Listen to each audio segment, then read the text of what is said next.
I think Senator Cayetano Yeah. has evinced his desire to Well, interpolate. full disclosure then, I'm trying to be non-partisan. I ran as an independent last election, no political party.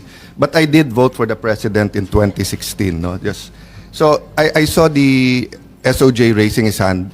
Would you like to give your comment now? Or I'm actually going to ask him questions on this. Then I'll ask the chair to give you time to rebut. I would or like to hear your questions Okay, and answers. thank you for that.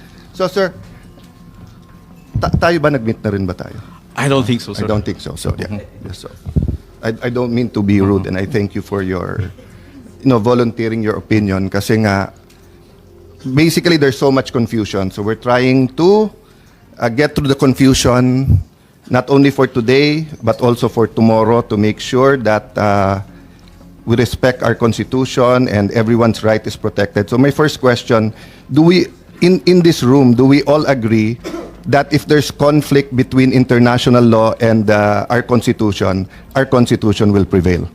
Yes, Your Honor, that's the doctrine of constitutional supremacy. You agree, SOJ? No? Yeah. If there's conflict, di ba? Kasi sinabi naman sa Constitution that international law forms part of the land of the law. So if there's no conflict, wala tayong problema. Okay. So having said that, one of the fundamental or yung anchors or foundations of the Philippine Constitution, also from the U.S. Constitution, is Section 1 of the Bill of Rights, that no person shall be deprived of life, liberty, or property without due process of law, nor shall any person be denied equal protection of law. Agree, sir? Yes, Your Honor. Okay.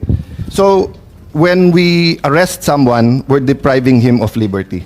Yes, Your Honor. When we deport someone by virtue of a warrant arrest, let's say like in the case of Congressman Mark Jimenez extradition with the U.S., we're depriving him of liberty. Yes, Your Honor. Okay. So when we, I don't know, alleged lawful arrest, let me just use it that way while we're determining, of former President Duterte, and then putting him to a plane to Hague, we deprived him of liberty. Yes, Your Honor. Okay. So the next question, was he given due process? So ang sinasabi po ng government, there are two ways: extradition or surrender. Yes. Okay. And tama po ba, this law that we're invoking now was passed before we ratified yung ICC? Yes. This law was prior to the ICC, no? Judicial Notice, Republic Act 9851. 9851. No? I mentioned that because in the interpellation of, I think it was Senator Gordon and Senator Loren, and then meron din Senator Miriam, it was made clear doon na kailangan magpasan pa ng ibang legislation for the pag mag-a-arrest. Ayan, no? Senator Legarda, so even if the executive ratifies it and we concur on its ratification and we pass this proposed measure that we are contemplating now, is it not enough to implement the Rome Statute? Mali lang yung records, wrong statute nakalagay. Pero mukhang tama din na wrong talaga. Pero Rome Statute dapat to. Okay. Senator Gordon, yes, it is just like the VFA all over again. It is not enough, Mr. President, because there will be a mechanism upon which we would have to surrender certain nationals who have committed war crimes or violations against covered by the statute that we have not to be met, no? So meaning, if you take judicial notice of this, while we were passing this law later on, the intent of the legislature was to pass a mechanism for surrender. You can dispute that later on, sir, and look into it. I don't think we'll finish everything naman today, di ba? Some of this we really have to also consult everyone, no? But having said that, I think the point of the senators there was, klaro kasi extradition. So sa extradition, mako-comply mo yung due process sa Section 1 because you will, tama ba ako, you will be brought before a judge. Yes po.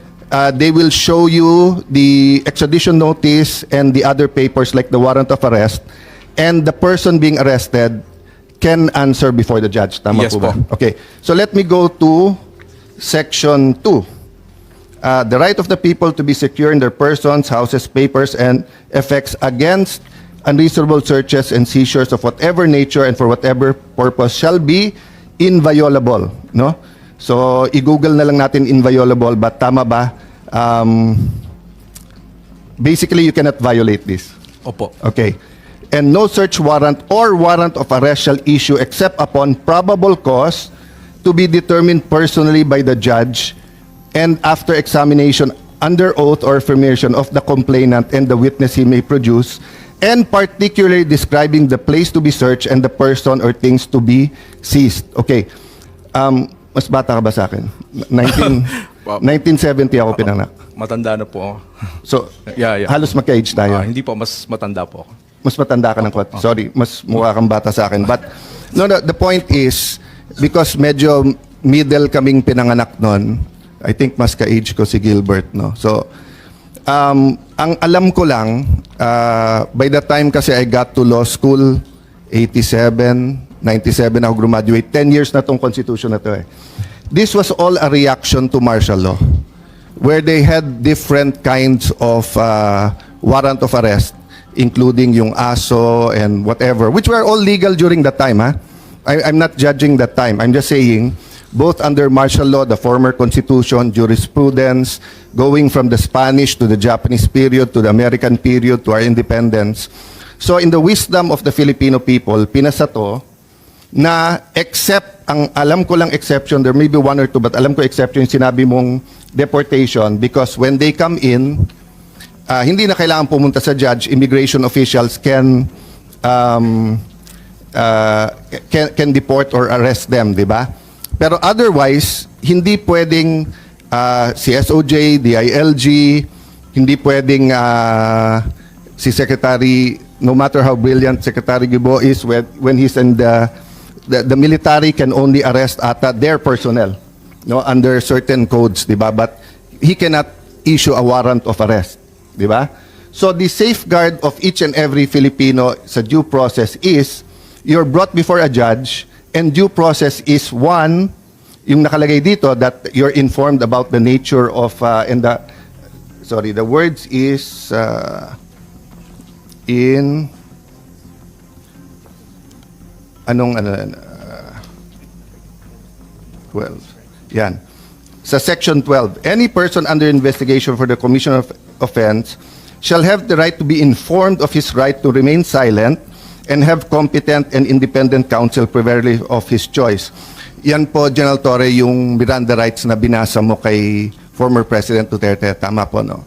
I didn't see the whole video eh. I just heard SILG said that there's a whole video, but I only saw sa internet, pero nakita ko binasahan. Okay. Pero nakalagay dito, okay. If he cannot afford, he can be given a counsel, so may question ako later on dyan. Okay, but on section 14, eto, in all criminal prosecution, the accused shall be presumed innocent until contrary is proved, and shall enjoy the right to be heard by himself and counsel, eto importante, to be informed of the nature and cause of the accusation against him, and then to have a speedy trial, no? So meaning, the more you have to explain yung cause at yung nature kung foreign, because you're not familiar with their laws compared sa laws natin. So for example, in the case of Mark Jimenez, he questioned the extradition request before a Philippine judge. I googled it, nakalagay pa nga doon. Nagrereklamo siya, mas atat pa daw yung Pilipino na extradite siya kaso sa Amerikano. I don't even know it's true, no? But my question is, sir, so is it your proposition that if we surrender without an arrest from a Philippine judge, we're denying him due process? That's my words based on Section 1, but feel free to use your words.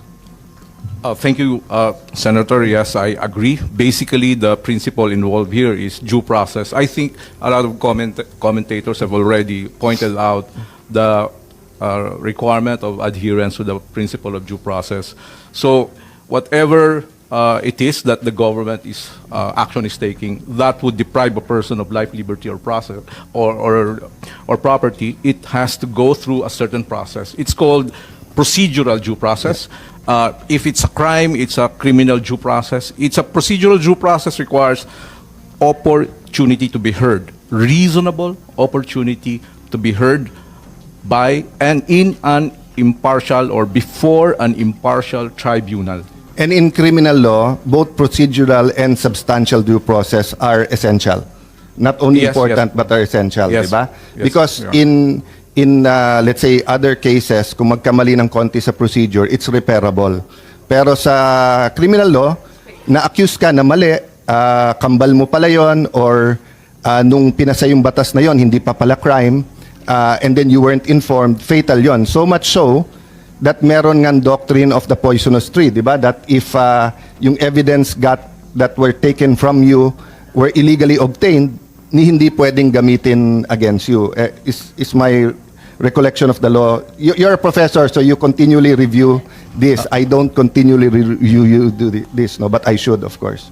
I agree, Senator. Okay. The rule is the exclusionary rule for violation of the right against Yeah. unreasonable searches. I was just and seizures. emphasizing how important the procedural due process is, because my next question, sinabi mo nga reasonable time, di ba? So Reasonable opportunity po. reasonable opportunity, which includes reasonable time, right? Opo. Because even if you can run to court, if you give the court 3 hours, 5 hours, 10 hours, it's not for us because wala namang Supreme Court regulation or batas na nagsasabing the writ of habeas corpus has to be issued in 12 hours or 1 day or etc. Diba? So you give reasonable time. So can I just interject one question kay General Torre? So sir, when you read the Miranda rights, did you explain the nature and cause of the of the crime that he's being accused of?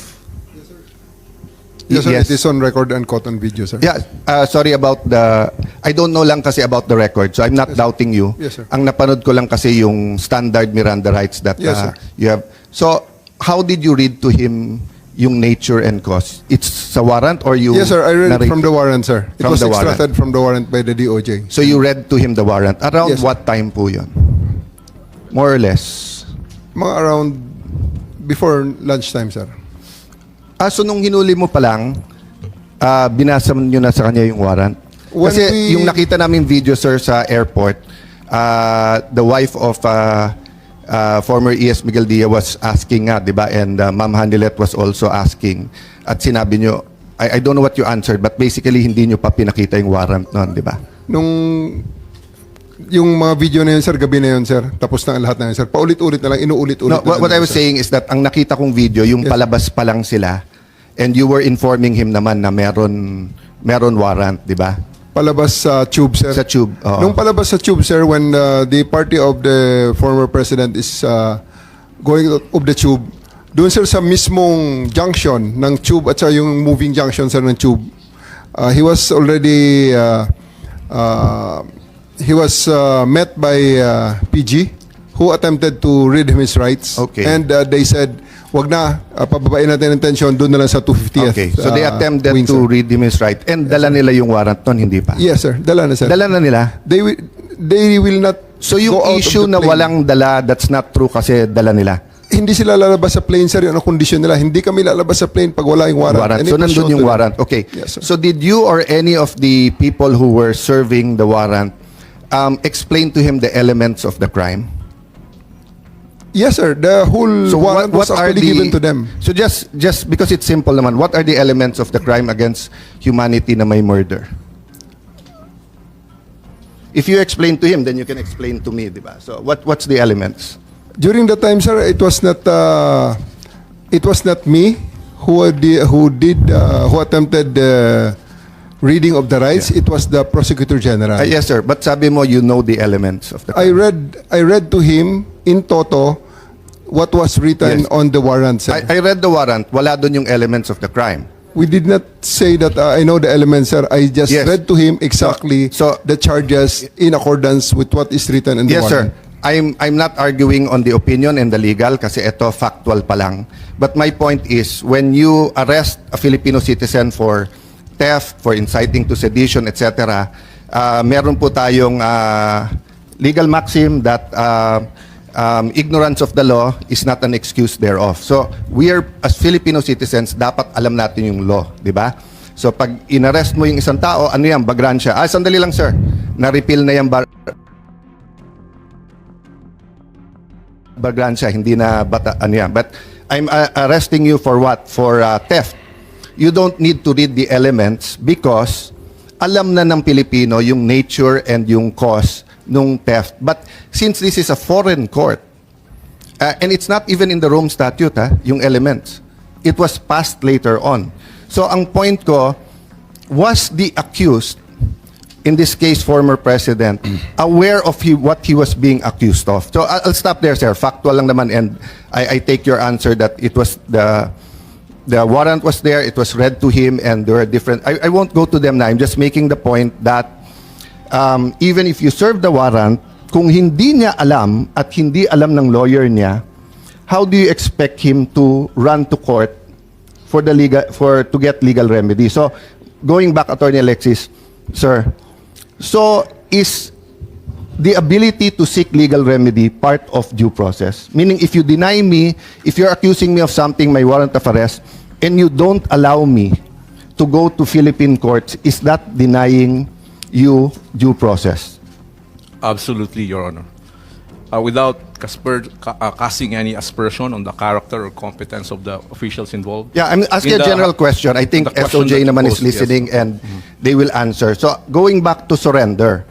So if my foreign court ngayon, I look, I have it somewhere here, pasensya na kayo magulo.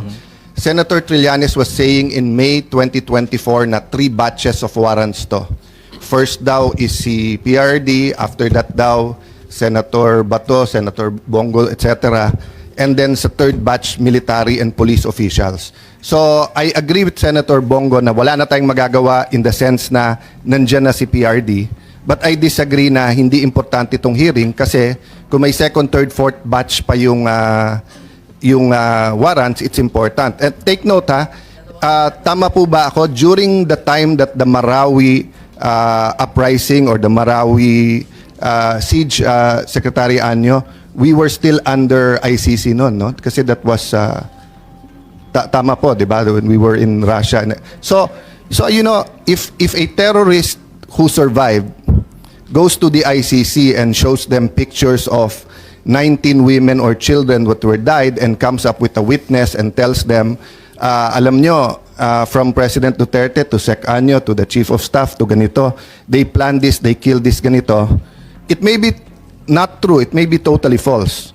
So if the ICC issues a warrant here, I want to make sure that every officer of the AFP has his day in court before they're sent to Hague. So valid itong hearing na to. As I said, may emotions lang, and you know, let's excuse all of ourselves kung minsan may konting emotion, but we just want to clarify this. So yun yung context ng tanong ko, Tony Alexis, no? So kung halimbawa may warrant for whatever for Juan de la Cruz, kinuha siya based on that warrant, pero hindi siya binigyan ng enough time or enough opportunity before a Philippine judge, aren't we denying him due process? Because pagdating dun sa foreign court, as SOJ said correctly, and I agree with him, iba language, iba procedure, and everything. So isn't a Filipino citizen, doesn't he have the right under the Constitution to be judged first by Philippine law before he's brought out to a foreign country or to an international tribunal to face what their interpretation of the law is? If I may answer, Yes. Your Honor, if you look at the consistent policy of the Constitution, when there is a deprivation of liberty, the consistent policy of the Constitution is to involve the judiciary. The exclusion, complete exclusion of the judiciary in the deprivation of liberty of any citizen is anathema to the principles of the Constitution. And you can see that in the different provisions of the Constitution. You can see that in the requirements for the warrant of arrest, due process, liberty of abode, criminal proceeding, criminal due process, even in the period when the privilege of the writ of habeas corpus is suspended, the Constitution mandates the government to file charges against the person. So, Ma'am, last two always. Yeah. Sorry to interrupt. Constitution. Yeah. Yeah. Last Thank two you po. questions or three, then opportunity for SOJ. No? So, yung pong, nagugulat ako kasi even those who claim to be human rights activists, pinopost nila to sa Facebook. Again, hindi ko nila lahat. I admire many human rights activists, but even some na very well known, no? If I'm not mistaken, even former Senator De Lima, more or less may ganitong tema. Bakit? Si Duterte ba may alam na due process nung pinatay silang mga to? Diba? Bakit siya ngayon humihingi ng due process? So, my next question is due process only for the innocent? Only for the saints?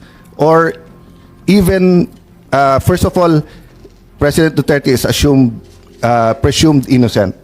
But assuming 5 times na convicted drug lord, rapist, torturer, etc., nahuli ng PNP, under our Constitution, dapat ba may due process pa rin siya? Yes, Your Honor, if you look at the text of the Constitution, there are no names that are excluded from its application. So even if a person, whether he's a private citizen or government, is accused of not giving due process, that's the beauty of the Constitution, di ba? Opo. That everyone should be given due process. Opo. Oo. So I just want to make that clear kasi nga, sabi ni Secretary De Lima, walang due process sa kanya. But if you go before that, nung iniimbestigahan pa lang niya si President Duterte when she was CHR and she was DOJ, wala naman siyang final na kaso. So sabi naman ni President Duterte, nung mayor pa lang siya, wala akong due process. Sinasabi na niya na guilty ako. So nung siya naman yung naging presidente, eto naman nakulong, ang sinasabi naman niyang walang due process si Duterte. So ang point ko lang, if we as Filipinos do not demand due process for everyone, DOJ and the government is not saying that they denied, but I'm just saying, no, mali yung argument sa Facebook na pag ikaw hindi mo binigyan ng due process yung kalaban, ikaw hindi ka na pwedeng kumuha ng due process. Iba po yon. Meron doctrine sa batas that those to come to court should come with clean hands. That's a different application.